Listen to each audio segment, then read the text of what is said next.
is the most important thing. Really, if you agree with that, you should not be sitting in the United States Senate as a Republican.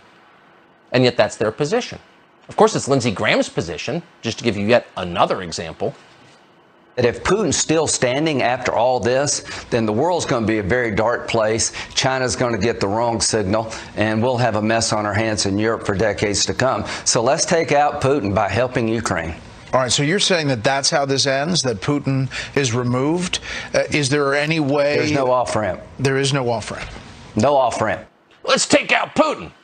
It's weird to see a guy live out his strange little fantasy life on TV live. Lindsey Graham won't come on this show. He's afraid. We could spend the next hour playing clips of Lindsey Graham going back 20 years making predictions that didn't come true and resulted only in the death of American servicemen and the impoverishment of the United States. He's gotten it wrong every single time, and he's still out there.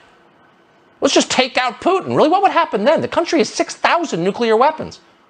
Would they be unsecured? You thought we had a mess on our hands when Saddam's arsenals fell into the hands of lunatics and extremists? What would happen to those 6,000 nuclear weapons if we just take out Putin? They don't even think about it. They don't care. They're high on their own supply. Dan Crenshaw of Texas, for example, not a stupid guy, just announced that we're, quote, investing in the destruction of our adversary's military when we spend $40 billion on Ukraine. Investing in the destruction of our adversary's military. Since when did we declare war on Russia? Did anybody vote for that? Our adversary's military? That's what you do in war. Since when are we fighting Russia? Well, since Putin stole the election from Hillary Clinton. Glad to see that Dan Crenshaw has signed up for this new campaign.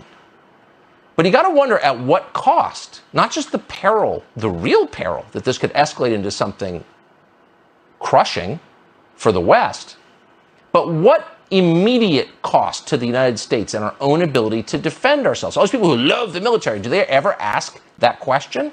Right now, Joe Biden and the U.S. Congress have sent so much military aid to Ukraine that our country, the United States, is running out of weapons. According to Bloomberg, quote, Pentagon officials say that Kiev is blowing through a week's worth of deliveries of anti-tank munitions every day.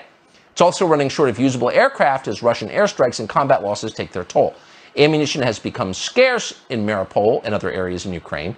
This is presenting Western countries with a stark choice between pouring more supplies into Ukraine or husbanding finite capabilities they may need for their own defense.